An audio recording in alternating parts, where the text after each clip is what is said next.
Basically, one observation that has really become clear to me over time is that the people that sound the most natural, that have that kind of X factor where they just seem super native-like, even if they make mistakes in other areas, but they still for some reason feel like so natural, are the ones that mainly gain their ability through heavily immersing in organic, unscripted content from the start. Like I'm thinking about like Will Hart or OG Man. This kind of gets really to the core of like the literally age-old question of should you learn Japanese through anime or not?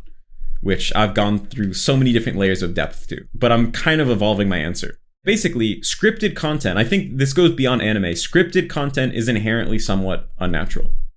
As soon as somebody is reading out a script, it completely changes their pronunciation. They enunciate way more, they use different inflections. It sounds completely different. And a lot of times, if you're like a voice actor or something, then it's even more different because it's just like a thing that newscasters use, like newscasters' style of talking. 来月使用分の電気・ガス料金は小幅に値上がりします。Like every different type of speech, like anime characters have their own inflections and things like that. 里の誰もが認める最高の忍者。ホカゲって名前を奪うってんだからよ。It just sounds different, right? Like the sound of organic, unscripted conversation, you only really hear it in organic scripted conversation. Everything sounds like what it is, and that's the only thing that sounds like that.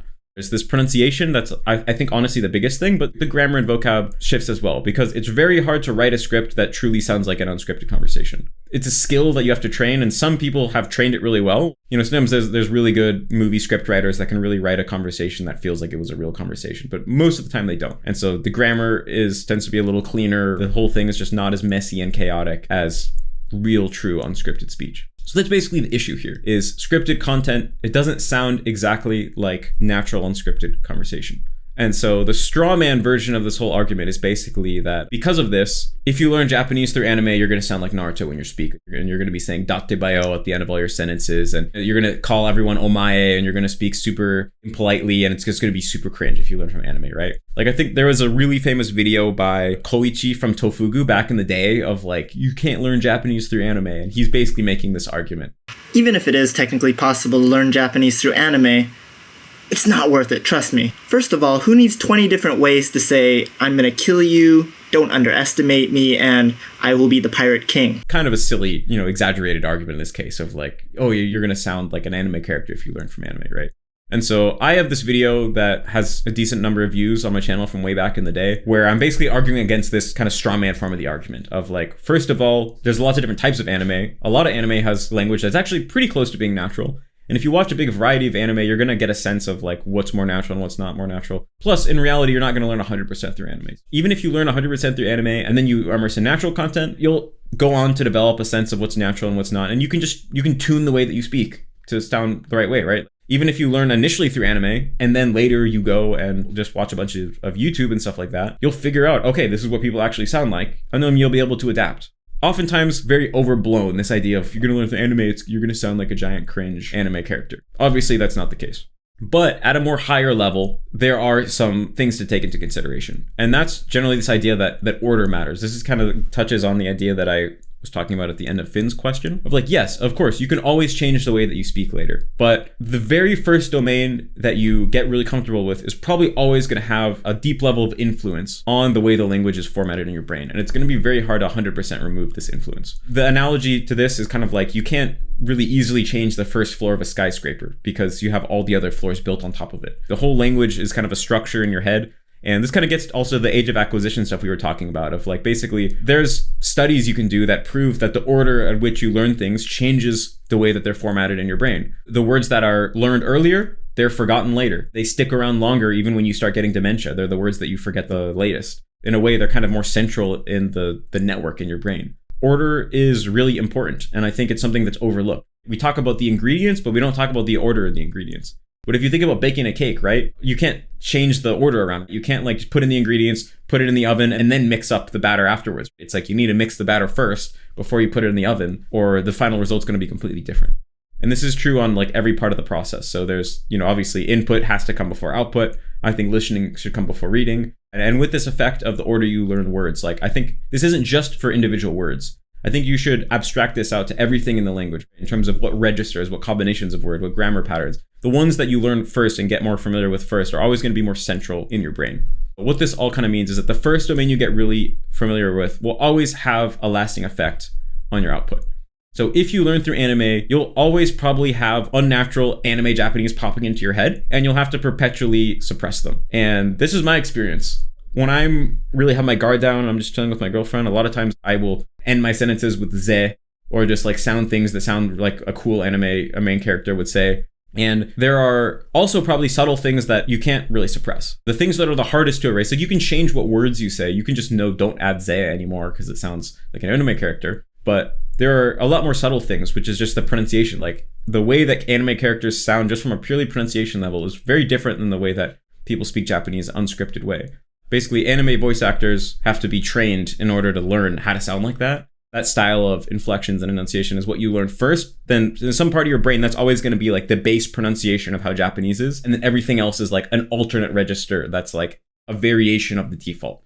But this is kind of like your default in a lot of ways. This is all to say that the order is going to have an effect. When it comes to learning how to output, this is something that I also had never really considered before, but I think that over time I realized this is pretty significant, is this idea that less can be more.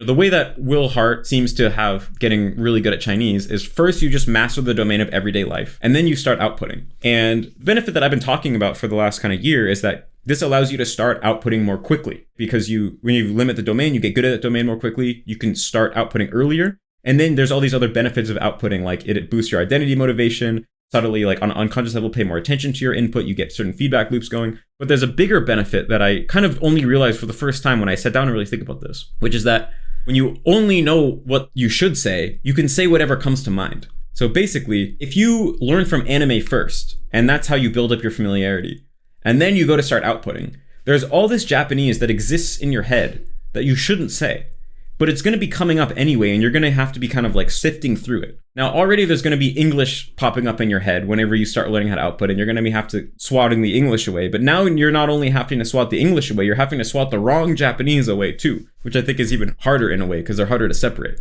If the only language you've only been exposed to is natural everyday conversation, then any Japanese that pops into your head, probably it's fine to say, and it's going to sound natural. It's not this simple, like make sure you're not succumbing to the influence of English, but I think it's going to be really powerful, and it's going to make the process of learning how to output easier. Whereas if you take the opposite approach of just like perpetually delaying output and getting familiar with all these other domains, there's things that you know, but you have to hold in. This is actually a more complicated process. It can make the process of learning to output feel more unnatural because you have all these things in your head and you're like, well, some of them are said, some things that are not said. And I think this happened to me too, of like, I waited so long to output that by the time I started speaking a lot, I like had a certain level of like inputs level of familiarity with all these different domains. And it made the process of learning how to sound natural and output feel a little bit weird. Like it wasn't like I was just being me in the language. It was like I had to really construct me in the language, because if I just was me in the language, I would sound like an anime character. This is what I realized is like, first time you go through the process of learning how to output, it's when you really like give birth to the new version of yourself that exists in the language. And I think it would be a very huge benefit of when you're going through that initial process of giving birth to your new Japanese self, if you didn't have to worry about not saying all these things that exists in your head, because all you had was the natural approach. With that all said, I think there's a really important caveat, which is that knowing Japanese is better than not knowing Japanese. Any immersion is better than no immersion, always. Anime is very comprehensible. It can be very ideal immersion in many other ways. I mostly learned from anime and reading. I pretty much did everything wrong, and I still turned out all right, obviously. You know, I'm still pretty successful as a Japanese learner. And so if anime is really the only type of content that you can spend hours and hours watching, and you're one of those people that really loves anime, and you have a hard time connecting to other types of content, it still might be the best choice for you personally to mainly learn from anime. You got to weigh the pros and cons. The straw man version of this argument is dumb. I learned from anime and I sound pretty great in Japanese. I still sound very natural. People can tell I'm not a native speaker, and I still have to sometimes suppress wanting to say cringe anime things. But overall, in the grand scheme of things, it's relatively minor. So if you really want to do every single thing in your power to make it sound like you're born and raised in the country, you should probably focus on anime after you reach basic fluency. And then you can watch all the anime you want. Like I said, it matters until you get to that checkpoint of having gone through the initial process of learning how to output the first time. But also, it's fine either way. It's not that I'm telling you don't learn through anime. I'm saying here are some pros and cons that you should weigh. And it's not technically optimal, but it might still be optimal for you if you love anime and you don't like other types of content.